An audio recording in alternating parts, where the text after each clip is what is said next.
ನಮಸ್ಕಾರ ರೀ ಎಲ್ಲರಿಗೂ. ಈಗ ಆಲ್ರೆಡಿ ಒಂದು ಗುಳಂಬ ರೆಸಿಪಿ ನಾನು ಹಾಕಿದ್ದೀನಿ.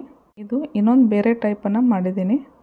ನಮ್ಗೆ ಯಾವ್ದು ಇಷ್ಟ ಅಲ್ಲ ಅದು ಯಾವ್ದು ಬೇಕಾದ್ರೂ ಮಾಡ್ಕೋಬೋದು, ಇಲ್ಲ ಇದೇ ಸೇಮ್ ಎರಡೂ ಬೇಕಾಗಿತ್ತಂದರೆ ಎರಡೂ ಮಾಡ್ಕೋಬೋದು. ನಮ್ಮ ಮನ್ಯಾಗ ಎರಡೂ ಇಷ್ಟಪಡ್ತಾರೆ, ಹೀಗಾಗಿ ಎರಡು ಟೈಪನ್ನು ವರ್ಷನ ಮಾಡಿರ್ತೇನೆ ನಾನು.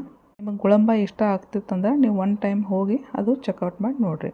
ಹಸಿಮೆಣ್ಕಾಯಿ ಎಲ್ಲ ತೊಳ್ಕೊಂಡು ಕ್ಲೀನಾಗಿ ಒರೆಸ್ಕೊಂಡು ಇಟ್ಕೋಬೇಕು, ಸ್ವಲ್ಪ ನೀರು ಇರಬಾರ್ದು ರೀ. ಆಮೇಲೆ ಮ್ಯಾಗಿಂದೆಲ್ಲ ಸೊಪ್ಪಿ ತೊಗೋಬೇಕು ಮತ್ತು ಈ ಥರ ಸ್ಲೈಸ್ ಮಾಡ್ಕೋಬೇಕ್ರಿ. ನಾನು ಇನ್ನೊಂದು ತೋರ್ಸೇನಿಲ್ಲ, ಅದು ಹೆರಿದು ಮಾಡೋದು. ಇದು ಸೆಕೆಂಡ ಈ ಥರ ಸ್ಲೈಸ್ ಮಾಡ್ಕೋಬೇಕ್ರಿ. ಮಾವಿನಕಾಯಿ ಸ್ವಲ್ಪ ಸೊಪ್ಪು ಇದ್ದಿದ್ದನ್ನು ತೊಗೋಬೇಕು. ಒಂದು ವಾಟಿ ಸ್ಲೈಸ್ಗೆ ಒಂದು ವಾಟಿ ನಾವು ಸಕ್ಕರೆ ಯೂಸ್ ಮಾಡತ್ತೀವಿ. ನಂದು ಇಲ್ಲಿ 2 ವಾಟಿ ಇದೆ, ನಾನು 1.5 ವಾಟಿ ಸಕ್ಕರೆ ಹಾಕೀನಿ. ಆಮೇಲೆ ಇನ್ನೊಂದು ವಾಟಿ ಬೆಲ್ಲ ಹಾಕ್ಕೋಬೇಕು, ಯಾಕಂದರೆ ಇದು ಹಿಂಡಕ್ಕೆ ಬರೋಂಗಿಲ್ಲಲ್ಲ, ಹೀಗಾಗಿ ಸ್ವಲ್ಪ ಸಕ್ಕರೆನ ಜಾಸ್ತಿ ಹಾಕ್ಕೋಬೇಕು. ಮೊದಲು ಸಕ್ಕರೆ ಸ್ವಲ್ಪ ಕರಗಿಸಿ ಇದ್ರೊಳಗೆ ನೀರು ಹಾಕಲಿಲ್ಲ ಅಂದ್ರೆ ನಡೀತದೆ ರೀ. ಫಸ್ಟ್ ಸಕ್ಕರೆ ಹಾಕ್ಕೊಂಡು ಇವು ಕಟ್ ಮಾಡಿದ್ದು ಮ್ಯಾಂಗೋ ಸ್ಲೈಸ್ ಎಲ್ಲ ಹಾಕ್ಕೋಬೇಕ್ರಿ. ಮ್ಯಾಂಗೋ ಸ್ಲೈಸ್ ಆಮೇಲೆ ಸಕ್ಕರೆನ ಎರಡೂ ಮಿಕ್ಸ್ ಮಾಡಿದ ಕೂಡಲೇ ಸ್ವಲ್ಪ ನೀರು ಬಿಡ್ತದಲ್ಲ, ಹಾಗಾಗಿ ಎಲ್ಲೋ ಚಲೋ ತಂಗಿ ಕರಗ್ತದೆ. ಸಕ್ಕರೆ ಕರಿ ಕುಡ್ದಾತೈತೆ ನೋಡ್ರಿ ಈ ಕಡೆ.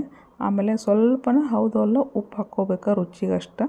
ಆಮೇಲೆ ಸಕ್ಕರೆ ಪೂರ್ತಿ ಎಲ್ಲ ಕರಿಗೆ ನೀರು ಆದ ಕೂಡಲೇ ಆಮೇಲೆ ಇದ್ರೊಳಗೆ ಒಂದು ಸ್ವಲ್ಪ ಬೆಲ್ಲ ಹಾಕ್ಕೋಬೇಕ್ರಿ.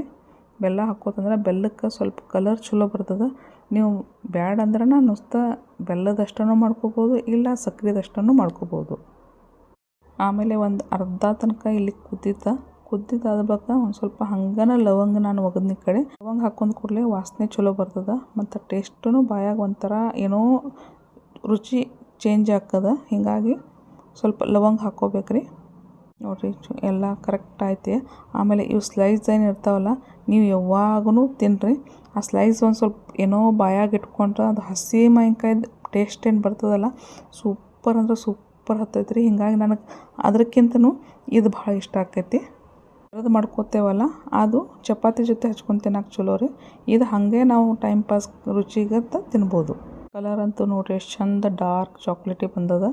ಆಮೇಲೆ ನಿಮಗೂ ಇಷ್ಟ ಆಗಿತ್ತಂದ್ರೆ ನೀವು ಮಾಡ್ತೀರ ನನಗೆ ನಕ್ಕಿ ಕಮೆಂಟ್ ಮಾಡಿ ಹೇಳ್ರಿ. ಮಾಡಲಿಲ್ಲ ಅಂದ್ರೆ ಒಂದು ಸಲ ನೀವು ಮಾಡಿ ಟ್ರೈ ಮಾಡಿರಿ.